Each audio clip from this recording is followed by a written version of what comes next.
ठाकुर जी तो जिद करने लगे, ना मैया मैं तो गैया चरावे जाऊंगा। यशोदा मैया बोली, अच्छा ठीक है तू बैठ, मैं तो तैयार तो करता हूं। सो यशोदा मैया ने ऊंची धोती पहनाई ठाकुर जी को। ठाकुर जी स्वर्ण के आभूषण पहनते हैं, यहाँ पर कौंधनी भी स्वर्ण की पहनते हैं, सुंदर आभूषण रत्न मंडित पहनते हैं। लेकिन यशोदा मैया ने आज सारे आभूषण उतार दिए और ठाकुर जी का दूसरा श्रृंगार किया। कैसा? गैया के पाम बांध करके दूध निकाला जाता, कहीं गैया लात नहीं मार दे तो बाल्टी गिर जाएगी। उस पैर बांधने वाली रस्सी को कहते हैं दोहनी। क्या बोलते हैं? वो दोहनी की तो ठाकुर जी को पगड़ी पहनाई है। ठाकुर जी ने दोहनी की पाग पहनी, वह रस्सी में मट्टी भी लगी है, गोबर भी लगो है। ठाकुर जी ने दोहनी की पाग पहनी है। गले से सारे आभूषण उतार करके यशोदा मैया ने सुंदर सुंदर मोंगरा के पुष्प, गुलाब के पुष्प, वैजंती माला, जो ठाकुर जी को ज्यादा श्रम नहीं दें ऐसी सब मालाएं धारण कराई हैं। ठाकुर जी की कमर पर भी मैया ने दूसरी दोहनी बांधी है। ऐसे ठाकुर जी को मधुर श्रृंगार किया है। यशोदा मैया दो छोटी छोटी पनैया, पनैया कहते हैं चप्पल को, दो छोटी छोटी पादुका लेकर के आई और ठाकुर जी के पामन में जैसे ही पहनाने लगे। ठाकुर जी बोली, मैया जी कहाँ पहना रही है? बोले, लाला जी पादुका हैं, इन पादुकान को पहन के जाएगो सो तेरे पामन में कांटे ना लगेंगे, कंकर ना लगे, नहीं तो रो तो रहेगो। मैया मेरे तो लग गई, मुझको कंकर लग गए, कीट लग गए। ठाकुर जी इतने में दौड़ के गौशाला गए और गौशाला जाके गिनती करने लगे। यशोदा मैया बोली, क्या कर रहे हो लाला? बोले, मैया गैया गिन रहा हूं, मेरे तो 2 पाम है, गैयान के 4-4 पाम, सबन के काज पनैया मंगवा, सबके काज एक एक पादुका मंगवा दे। अरे मैया ये गैया चरवे जाएंगी, इनको कहीं कांटे नहीं लग जाएं, इनको कहीं कंकर नहीं लग जाएं। यशोदा मैया बोली, अरे बाबड़े जे गैया पादुका ना पहने। बोले, क्यों ना पहने? बोले, अरे तू देख इनके नीचे पाम इतने कोमल ना है, इनके तो खुर हैं लाला, और इन खुरन में कांटे ना लगे, इन खुरन में कंकर ना लगे करें। ओहो महाराज, जैसे ही मैया ने ये बात कही तो ठाकुर जी पछाड़ खा के गिर गए, रोने लगे जोर जोर से। मैया बोली, लाला काहे को रो रहे? बोले, मैया मेरे पाम खुर क्यों ना बने, मेरे पाम गैयान जैसे क्यों ना बने? जरूर तेने जब मैं पेट में हूँ खावे पीवे में कमी छोड़ी होगी, यही मारे कमजोर भय हूं मैं, मुंह पादुका पहनने की जरूरत काहे को, मेरे पाम खुर जैसे क्यों ना है? यशोदा मैया के, लाला तेरी बात तो भैया तू ही जाने, जन कहां ते बात ने लेके आवे। अरे जी जानवर है, हम इंसान है। अब देख तू ज्यादा बात बनाएगा तो मैं जानना ही दूंगी तो। ठाकुर जी, ना मैया मैं जा रहा हूं। इतना सुंदर वर्णन करते हैं श्री सुखदेव जी महाराज। आज ठाकुर जी गैया चराने के लिए जा रहे हैं। तम गोरजच्छुरित कुंतल बद्ध बरहा वन्य प्रसून रुचिरे क्षण चारुहासम वेणुं क्वनन्तमनुगैरनुगीत कीर्ति गोप्योद्र दीक्षित दशोभ्यगमन समेता।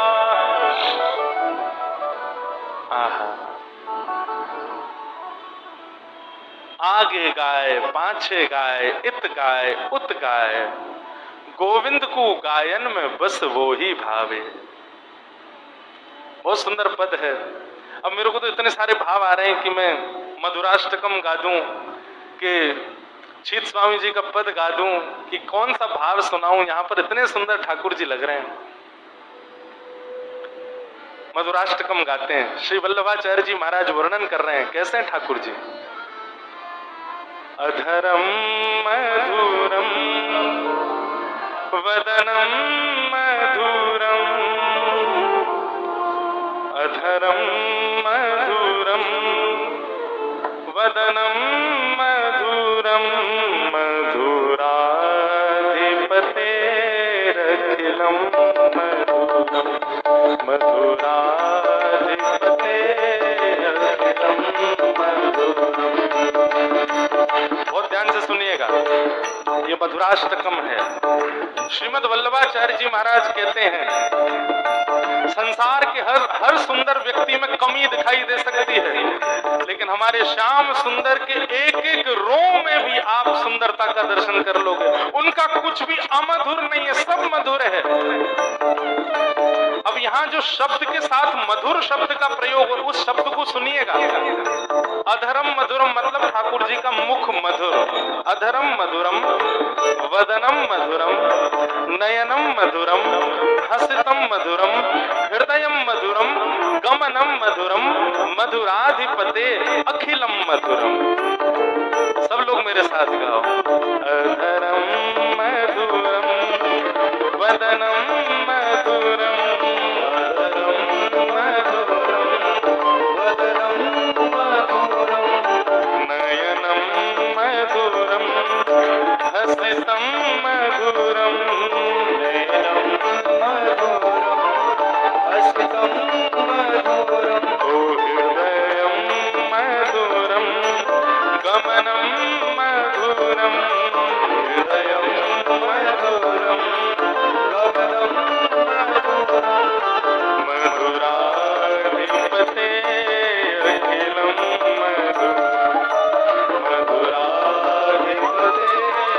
अखिलम मधुरम, वचनम मधुरम, चरितम मधुरम, वसनम मधुरम, वलितम मधुरम, वचनम मधुरम, चरितम मधुरम, वसनम मधुरम, वलितम मधुरम, चरितम मधुरम, भ्रमितम मधुरम, चरितम मधुरम, भ्रमितम मधुरम, मधुराधिपते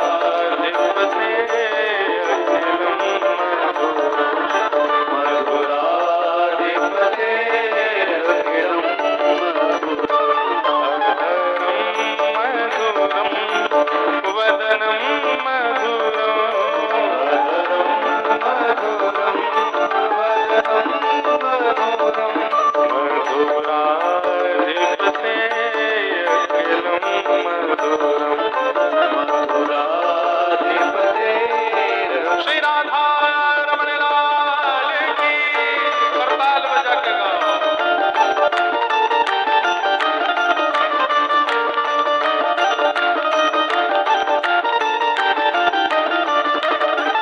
श्री राधा वल्लभ लाल की।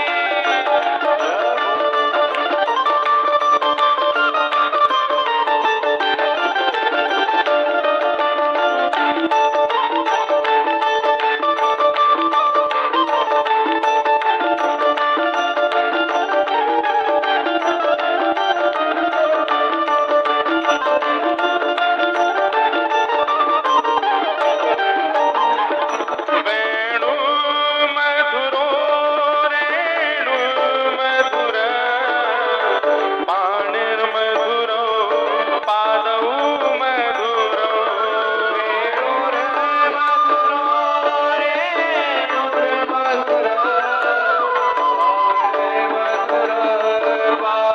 पादौ मधुरो, वेणुर्मधुरो रेणुर्मधुर, पाणिर्मधुरो पादौ मधुरो, वेणुर्मधुरो रेणुर्मधुर, पाणिर्मधुरो पादौ मधुरो। श्री वल्लभाचार्य जी महाराज वर्णन कर रहे हैं, ठाकुर जी वेणु बजा रहे हैं, वो भी मधुर। और जहां जहां पैर रख करके चल रहे हैं ना ठाकुर जी के पदत्राण स्पर्श होते ही वो रेणु भी मधुर हो जाती है। और आज मैया ने गैया चरावे को अवसर दिया तो ठाकुर जी इतने प्रसन्न हैं, गैया चराते चराते बीच बीच में नाच भी रहे हैं। नृत्यम मधुरम, सत्यम मधुरम, नृत्यम मधुरम, सत्यम मधुरम, मधुराधिपते अखिलम मधुरम, मधुराधिपते अखिलम। गीतम मधुरम, पीतम मधुरम, भुक्तम मधुरम,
अमितम मधुरम अमितम मधुरम शब्दम मधुरम मधुराधिपते अखिलम मधुरम मधुराधिपते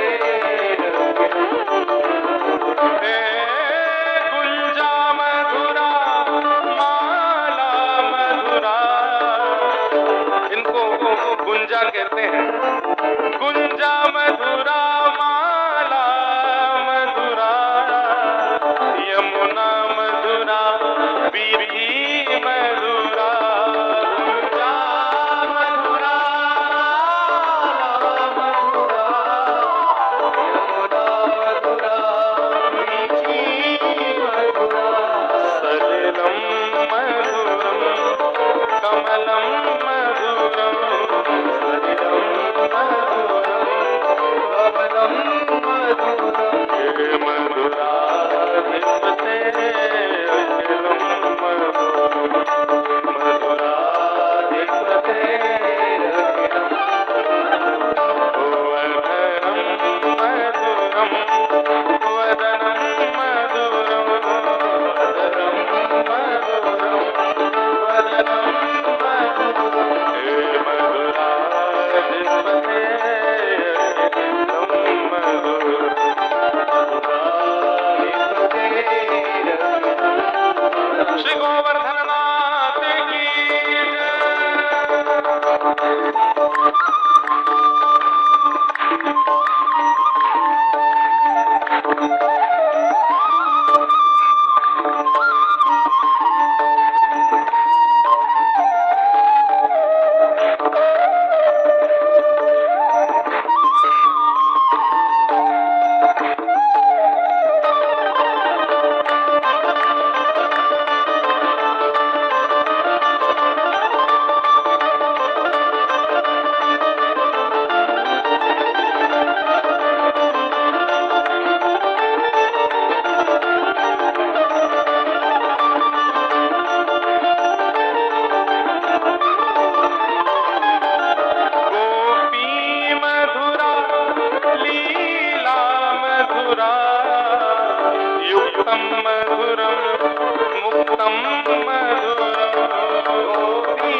दृशो भगमन समेता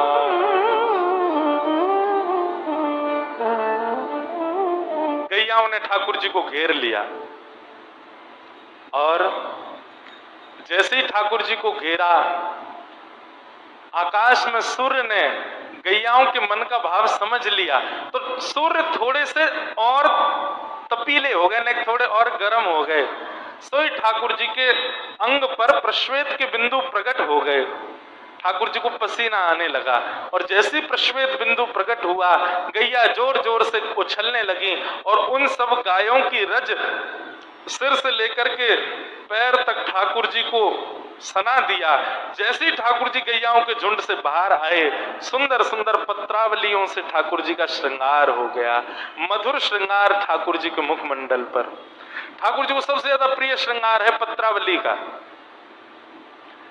बढ़िया चंदन घिसो केसर युक्त, और अभी तो गर्मी का समय, अभी तो नित्य करना चाहिए आपको, नित्य चंदन घिसो। अच्छा एक सुनो, एक बात हमारी, चंदन घिसो, खूब सारा घिसो, केसर युक्त करके, बीच बीच में केसर डाल के, और उसमें थोड़ा सा कपूर या फिर ब्रास ठंडक के लिए वो भी डालो, और जल की जगह गुलाब जल डालो और उसको घिसो खूब सारा। जब निकल आए तो बढ़िया सूती के कपड़े में उसको डाल करके उसको निचोरो। उसका जब पानी निकल जाएगा तो वो चंदन ऐसा गुलाब जो वो रसगुल्ला जैसा बन जाएगा। उसके छोटे छोटे गोले जैसे, गोलियां जैसी बना के ठाकुर जी के गाल पर, ठाकुर जी के कंठ पर, ठाकुर जी के भुजा पर, ठाकुर जी के उदर पर, इस प्रकार 12 अंगों पर उन चंदन के उन भावों को रखो और शाम के समय उनको हटा दो। ठाकुर जी को इत्र लगा करके थोड़ा पोंछ दो। वो चंदन फिर आप अपने प्रयोग में लो, रोज उसको घिस के माथे से लगाओ। ठाकुर जी को शीतलता का अनुभव होता है। और किसी को यदि पत्रावली का श्रृंगार आता हो तो ऐसे छोटी छोटी बिंदियां बना करके, और ठाकुर जी, आजकल लोग परमानेंट बिंदी लगवा देते हैं ठाकुर जी को पेंट की। अब आपके भाव को तो हम प्रणाम करते हैं, कोई बुराई नहीं उसमें, पर स्वयं करो। ठाकुर जी को ऐसे पेंट वेंट नहीं करवाना चाहिए। ठाकुर जी स्वच्छंद अपने भाव में रहे, आप अपने आप, और वो भी कलर नहीं, इस प्रकार चंदन युक्त ही कुछ निर्माण करो, उससे ठाकुर जी को श्रृंगार करो। हमारे कोई पेंट लगा दे तो हमको भी तो जलन हो जाएगी ना। तो ठाकुर जी के प्रति भी यही भाव रखो। उनको, उनके लिए नवीन चंदन घिसो, नवीन जल आदि सबसे। सेवा से बचना, भागना नहीं है हमको, सेवा करनी है तो फिर पूर्णतया करनी है, ठाकुर जी के पूर्ण भाव से करने। पत्रावली का श्रृंगार, छोटी सी एक सीख लो, उससे ठाकुर जी के ऐसे बिंदियां बनाओ और यहाँ गाल पे ला करके गोल गोल घुमा दो, इस प्रकार ठाकुर जी का। और इसका नियम भी यह है कि शाम होते ही फिर इसको पोंछ देना चाहिए, इसको हटा देना चाहिए। क्यों? रात में ठाकुर जी सोएंगे तो वो उनकी आंख में जाएगी, कहीं चुभे ना, इसलिए ठाकुर जी को। इसीलिए राधारमण मंदिर वृंदावन में शाम को औलाई का दर्शन होता है। औलाई में क्या होता है, सुंदर इत्र लगा करके वस्त्र में ठाकुर जी का मुख पोंछा जाता है और उसके बाद ठाकुर जी के श्रृंगार हल्के करके फिर आरती करते हैं। सेवा के बड़े भाव हैं भैया। हम लोग स्वयं भी तो पूरे दिन भले कितना भी मुख पर कुछ भी लगाओ, रात में मुंह धो करके, हाथ पांव धो के ही सोते हैं, शाम को हल्का वस्त्र ही धारण करते हैं। ऐसे ठाकुर जी के प्रति भी पत्रावली का श्रृंगार। काली देह में एक कालिया नाग रहता है, उसके बारे में जब से ठाकुर जी को पता चला, भगवान बड़े चिंतित रहने लगे। एक दिन ठाकुर जी ने विचार किया और सोचा कि कालिया नाग को कैसे भगाऊं मैं। भगाने में कोई दिक्कत नहीं है, पर हमारे साथ में जो बलराम जी रहते हैं ये भी तो शेष नाग हैं। अब नाग के आगे दूसरे नाग को मारेंगे तो ये तो बुरा मान जाएंगे। तो ऐसा कुछ किया जाए कि एक दिन बलराम जी हमारे साथ खेलने नहीं जाए वन में, तो ये काम हो सकता है। तभी एक धेनुकासुर नाम का एक दैत्य था, वो गधे के रूप में था। ग्वाल बालों ने जाकर के ठाकुर जी से शिकायत करी, बोले लाला एक धेनुकासुर नाम को दैत्य है, वो हमको फल ना खान दे वन में ते, तू बाकू मार दे। ठाकुर जी बोले सबरे राक्षसन को मारवे को ठेका मैंने लियो है, जो बलराम दादा कछु करे ना, पड़ो पड़ो पूरे दिन बैठो रे, या तो मरवाओ एक आधे। दाऊ दादा उठ के बैठ गए, बोले अरे हम कोई कम है का, लाला तू आराम कर, हम जा रहे हैं आज। ठाकुर जी ने अपने चेला भेज दिए 2 संग में, बोले सुनो, बलराम जी राक्षस को मारने के बाद में सोचेंगे जैसे मेरी जय जयकार होती है, जैसे मेरी आरती होती है, वैसे इनकी भी हो, पर तुम ऐसा होने मत देना। मैं किसी भी राक्षस को मारता हूं सब जगह हल्ला जे मच जाए कि भैया राक्षस मार दियो लाला ने, लेकिन आज जब ये मार के आवे तो यो मत कहियो धेनु का सुर राक्षस मारो, बल्कि सबको ब्रजवासी को जाके ये बता दियो बोले दाऊ दादा ने तो गधा मारो। ठाकुर जी बड़े चतुर हैं हमारे। था तो वो असुरी, था तो वो राक्षसी, और महाराज बलराम जी ने बड़ी मशक्कत करके उसको मारा। बलराम जी बोले अब हमारी भी पूजा होएगी, सब ब्रजमंडल में हमारी जय जयकार होएगी, सब हम पे पुष्प बरसाएंगे। मधुमंगल श्रीदामा ये 2 ठाकुर जी ने भेजे, अरे ये दाऊ दादा की जय हो, अरे हमारे कन्हैया ने इतना बड़ो राक्षस तो कभी ना मारो जितना बड़ो दाऊ दादा ने मारो है। दाऊ दादा बोले सुन, तुम दोनों एक काम करो, मुंह से पहले दौड़ के चले जाओ, पूरे वृंदावन में खबर फैला दो, गोपियां अटारी पे आ जाएंगी, मैया यशोदा थाल लेकर के और दीप लेके आवेगी, मेरी आरती उतारेगी, सब मेरी जय जयकार करेंगे, लेकिन कोई तो यूं मत कहियो मैंने कही है कि ऐसो कह दो, तुम बस जाके हल्ला कर दो पूरे वृंदावन में। मधुमंगल श्रीदामा बोले जो आज्ञा। मधुमंगल श्रीदामा दौड़ करके पहले ही वृंदावन में पहुंच गए और सबसे जाकर के कहें दाऊ दादा ने गधा मार दियो, आज दाऊ दादा ने गधा मारो है। अरे भैया देखो दाऊ दादा कोई ना मिलो तो गधा है मारी आए, बेचारे निर्दोष जीव है मारी आए। दोनों ने जाकर के ऐसी बात कर दी। अब जैसे ही दाऊ दादा आए, दाऊ दादा के मन में तो थी बहुत सम्मान होएगा, लेकिन यहां तो सब अपना मुंह बंद करें और जोर जोर से हंसें। दाऊ दादा बोले आप लोग सब हंस क्यों रहे हो? बोले दाऊ दादा तुम्हें कोई और ना मिलो, कन्हैया की होड़ कर रहे हो हैं, राक्षस तो मारो ना गयो, एक बार मारे आए, गधा मारे आए हो तुम तो। दाऊ दादा बोले तुमसे कौन ने कही गधा? अरे वो गधा हो लेकिन वो राक्षस। बोले हमें सब पता हो, बात मत बनाओ, गधा है मारे। अरे राम राम राम, बता निर्दोष जीव मार दियो। दाऊ दादा को बड़ा गुस्सा आयो। दाऊ दादा ने जैसे ठाकुर जी की ओर देखी, ठाकुर जी चौकड़ी मार मार के हंस रहे हैं। बोले जरूर लाला तेरी करतूत होगी जे। ठाकुर जी कहें क्षमा कर दो। बोले ना है लाला, या की क्षमा नहीं मिलेगी, तेने मेरा अपमान करवाया। सुन ले मेरी बात, कल ते तू अपने सखान के संग अलग जा, हम अलग जाएंगे, ना खेलूंगा तेरे संग में। बोलो वृंदावन बिहारी लाल की जय। दाऊ दादा बोले कल ते लाला मैं अलग रहूंगा, तू अलग रहे। ठाकुर जी चाहते तो 2 मिनट में मना लेते, सब बात राजी कर लेते, लेकिन ठाकुर जी बोले एक ही दिन ही अलग रहना, बस फिर तो मैं परसों तो मना लूंगा। और दाऊ दादा आज ठाकुर जी के साथ खेलवे नहीं गए। ठाकुर जी ग्वाल बालन के संग गए, मधुमंगल की गेंद सो खेल रहे। ठाकुर जी ने मधुमंगल ने पहले बड़ी मुश्किल से तो अपनी गेंद दी, ठाकुर जी ने वो गेंद काली दह में फेंक दी। अब मधुमंगल रोने लगो कि मुंह को तो वही गेंद चाहिए। ठाकुर जी बोले देख ले मैं कूद जाऊंगा दह में। बोले अरे जा तू बात बनावे, या मैं कौन कूदेगो, या मैं कालिया नाग रे। अरे या के ऊपर से पक्षी भी निकल जाए तो वो पक्षी भी मर जाए, क्योंकि विष की इतने भाप उठे। ठाकुर जी बोले देख ले तुम मुझे जिद मत करे, मैं कूद जाऊंगा। बोले ना मुझे तो वही गेंद चाहिए। और लाला तू तो बात बना रहा हो, तू ना कूदेगो। ठाकुर जी इतने तो कदम पर चढ़ गए। तब मधुमंगल बोला अरे ना ना लाला मुंह को गेंद ना चाहिए। इतने में तो ठाकुर जी काली दह में कूद गए। जैसे ठाकुर जी कूदे, वहां नंद भवन में यशोदा मैया के मानो हृदय को बहुत जोर से झटका लगा हो। सांस फूलने लगी यशोदा मैया की। मैया को ऐसा लगो कि पता ना कुछ ऐसा क्यों लग रहा हो कि कहीं कोई गड़बड़ तो ना है। ग्वाल बाल सब हैरान है, बोले लाला काली दह में कूद गयो, लाला काली दह में कूद गयो। दौड़ करके यशोदा मैया के पास गए, मैया से जाके कहे मैया हमें क्षमा कर दियो, आज क्रीड़ा करते करते लाला ने हमारी बात ना मानी और वो काली दह में कूद गयो। यशोदा मैया तो वहीं मूर्छित हो गई। बोले अरे तुम ग्वाल बालन के संग या मारे भेजू मैं? काली देह में कैसे कूद, वाक के ऊपर से कोई पंक्षी भी चलो जाए तो वो वाकई विष की भाप से मर जाए, और लाला कूद गए वहां में। सब ब्रजवासी दौड़ करके पहुंचे। यहां ठाकुर जी भीतर पहुंचे।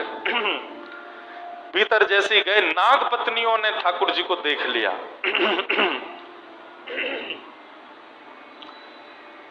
नाग पत्नियों ने ठाकुर जी के रूप को देख करके, सौंदर्य को देख करके वो पहचान गई कि सामान्य नहीं है, नहीं तो अभी तक तो मृत्यु हो जाती। उन्होंने कहा, बालक देखो, हमारे पति बहुत क्रूर हैं, अगर उनको पता चल गया तुम यहां आए हो, तुमको जीवित नहीं छोड़ेंगे, हम तुमसे प्रार्थना कर रही हैं यहीं से वापस लौट जाओ। ठाकुर जी बोले, तुम्हारे पति से मिलवे ही तो आए हैं हम। नाग पत्नियां बोली, तुम हो कौन, अभी तक तुम जीवित कैसे हो, इतने विषैले जल में तुम कैसे बैठे हो? ठाकुर जी बोले, सब पता चल जाएगी, ये बताओ तुम्हारा पति कहाँ है? नाग पत्नियां बोली, इतनी जोर से मत बोलो, उठ जाएंगे वो। ठाकुर जी ने इतने में ही देखो दूर कालिया नाग सो रहा है। भगवान दौड़ करके गए और सीधे उसके फन पर एक लात मारी। जैसे ही लात मारी, इतने में ही महाराज विशाल कालिया नाग, हजारों फन हैं उसके, खड़ा हो गया ठाकुर जी के सामने। और जैसे ही उसने ठाकुर जी को मारने के लिए फन नीचे किया, भगवान थोड़े पीछे हो गए तो फन आकर के भगवान के चरणों में लगा। भगवान बोले, अब तेरी मृत्यु टल गई, आया तो था मैं तुझे मारने, तेने मुंह प्रणाम कर लियो, अब तो मारूंगा नहीं मैं, लेकिन सबक तो सिखाऊंगा। कालिया नाग बोला, ये बालक जीवित कैसे है? ठाकुर जी बोले, इन सब में विचार मत करे।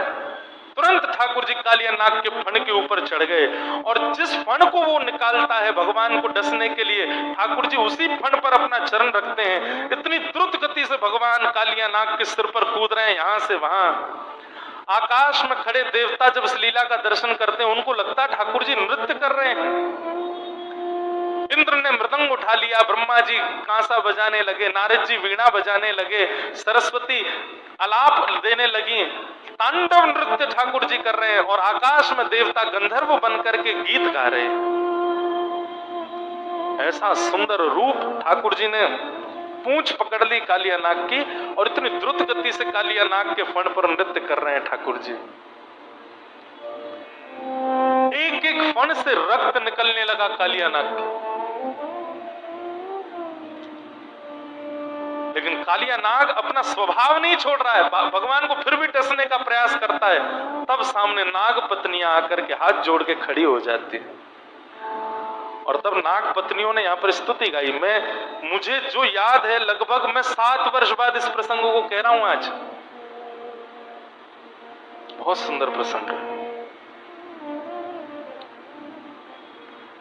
नाग पत्नियां कहती हैं कि न्यायो हि दंडः कृत किल विशेषमिन् स्वावतारा खल निग्रहाय रिपो सुतानामपि तुल्य दृष्टे धत्से दमं फलमेवानुशासनम्।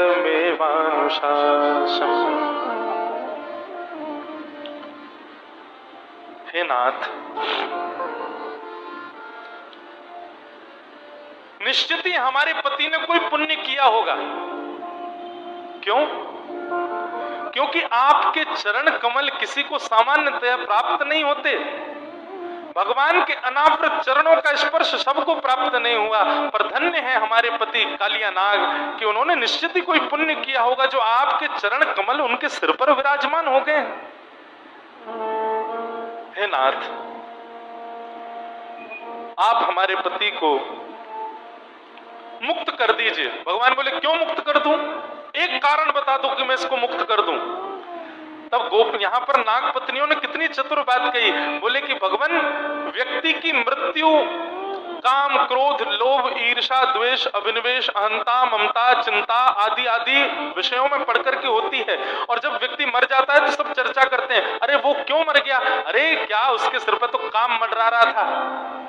लोग चर्चा करते हैं, वो क्यों मर गया? उसके सिर पे तो पुत्र का मोह मंडरा रहा था, वो क्यों मर गया? बोले उसके तो चित्त में व्यापार की बड़ी चिंता मंडरा रही थी।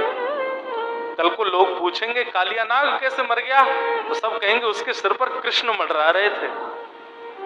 इसका मतलब श्री कृष्ण जिसके सिर पर विराजमान हो उसकी मृत्यु नहीं होनी चाहिए। नाथ, हम तो आपकी भलाई के लिए कह रहे हैं, हमारे पति को छोड़ दो। भगवान बोले, हे नाग पत्नियों, मैं तुम्हारी इस भाव से रीझ गया हूं। तुम्हारा जो ये भाव है, इसके कारण इसको नहीं छोड़ रहा हूं मैं, तुम्हारे कारण छोड़ूंगा। तब नाग पत्नियों ने, ये श्लोक भागवत में 3 बार आता है। गोपियां कहती हैं, नाग पत्नियां कहती हैं कि न नाग पृष्ठम न च पारमेष्ठम न सार्वभौमम न रसाधिपत्यम न योग सिद्धे पुनर्भवम वा वांछन्ति यत्पादरज प्रपन्ना। हे नाथ, हमें अब कुछ नहीं चाहिए, बस हमको एक वरदान दे दीजिए। क्या? हम में और हमारे आने वाले जितने भी वंश के नाग हों, सबके फण पर आपके ये चरण चिन्ह सदा बने रहे, बस और कुछ नहीं चाहिए ना। नागों के फण पर जो चिन्ह दिखाई देता है, ये श्री कृष्ण के चरणार विंद हैं। ये नाग पत्नियों के द्वारा वरदान मांगा है। वांछन्ति यत्पाद रज प्रपन्ना।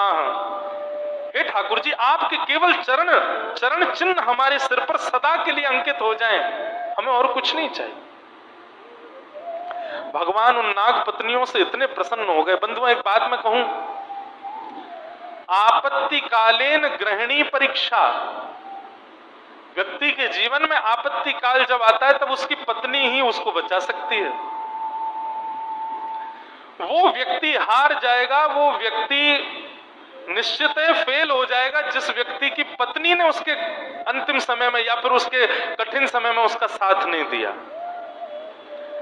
हमारी एक प्रार्थना है, जितनी भी माताएं बहनें बैठी हैं, माताओं का हृदय इतना कोमल होता है, वो जरा सी बात पे भावुक हो जाती हैं। आप हो जाया करो भावुक, लेकिन जब विषम परिस्थिति आ गई हो परिवार में, और विशेष रूप से पति के ऊपर, उस समय कैसे भी करके आप अपने आप को संभाल लीजिएगा, रोइएगा मत। उस समय आप यदि स्तंभ होकर के खड़ी हो गई तो आपके पति को कोई कुछ नहीं कह सकता, ये बात निश्चित है।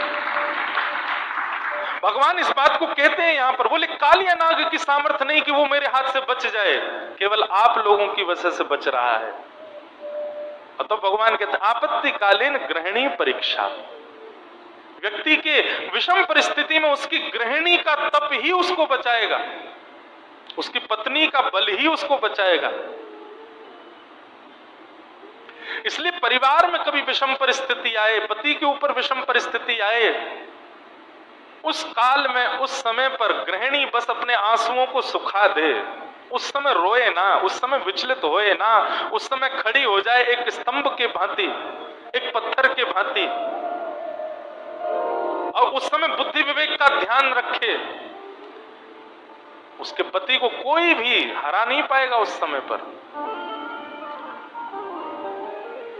शास्त्रों में आज्ञा लिखी है, कितना भी बड़ा तप कर लो, कितना भी बड़ा जप कर लो, कितनी भी बड़े अनुष्ठान कर लो, आप सूर्य को उदय होने से कभी नहीं रोक सकते। सूर्य तो उदय होगा, लेकिन केवल और केवल पतिव्रता नारी में यह सामर्थ्य है, यदि वो सूर्य को आज्ञा कर दे कि आज उदय मत होना, तो सूर्य भी उदय नहीं होगा, यदि नारी पतिव्रता है तो। एक कथा आती है शास्त्रों में, एक पतिव्रता नारी थी, उसके पति को श्राप दे दिया कि सूर्य उदय होते तुम्हारे पति का वध हो जाएगा, तुम्हारे पति की मृत्यु हो जाएगी। पतिव्रता नारी थी, रात में ही आसन पर बैठ गई और सूर्य नारायण भगवान से कह दिया, उदय हो मत जाना, यदि मेरा पातिव्रत धर्म हो, उदय नहीं होगे। 7 दिन तक अंधेरा रहा, सूर्य उदय हुआ ही नहीं। फिर जिसने श्राप दिया उसने आकर के पत्नी के चरणों में आकर के नाक रगड़ करके क्षमा मांगी। क्यों? 7 दिन तक सूर्योदय नहीं हुआ, पृथ्वी पर हाहाकार मच गया, लोग मरने लगे। सूर्य उदय यदि रोज नहीं होगा तो एक ऐसी वायु में कीटाणु आ जाएंगे जो जिनका हम केवल ले भर लें तो उसी मात्र से मृत्यु हो जाएगी।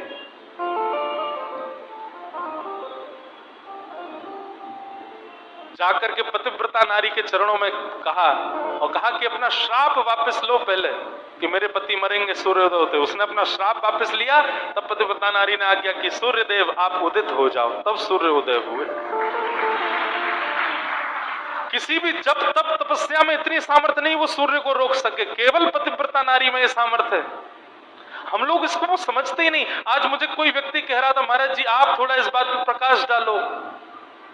विवाह होने के बाद में यहां पर भी उल्लासनगर में भी, उल्लासनगर नहीं सब जगह ही हो रहा है, आजकल विवाह टिक नहीं पा रहे हैं लोग बाग। ये सैक्रिफाइस नाम की वस्तु बनाई क्यों है संसार में? सबको करना पड़ता है। आज के युवा में, आज के व्यक्ति में सहन शक्ति खत्म हो चुकी है। अरे हमारी माता पिताओं ने भी सहा है, हमारे दादा परदादाओं ने भी सहा है, सब सहते हैं। जब कोई व्यक्ति आपके अति समीप में रहता है, दोष उसमें दिखता है, दूध का धुला संसार में कोई नहीं होता, पर उस दोष के कारण आप उसका त्याग कर दो, ये उचित नहीं। आप अपने पत्नी व्रत, अपने पति व्रत का पालन करो, वो चाहे जैसा हो। मैं सदैव कथा में कहा करता हूं, यदि पति दूषित है और पत्नी अपने पति के प्रति पतिव्रता पालन करती है, तो उसके पातिव व्रत से वो एक दिन सुधर जाएगा। पत्नी के चित्त में कोई कुसंगता है या कोई दूषितता है, पति यदि अपनी पत्नी व्रत का पालन करे तो उसके पत्नी व्रत से पत्नी सुधर जाएगी। थोड़ा समय तो दीजिए, या वर्ष 2 वर्ष बाद ही हम लोग अलग हो जाते हैं। ये विदेशी कल्चर क्यों आ रहा है हमारे भारत में? थोड़ी सहनशीलता बढ़ाइए अपनी।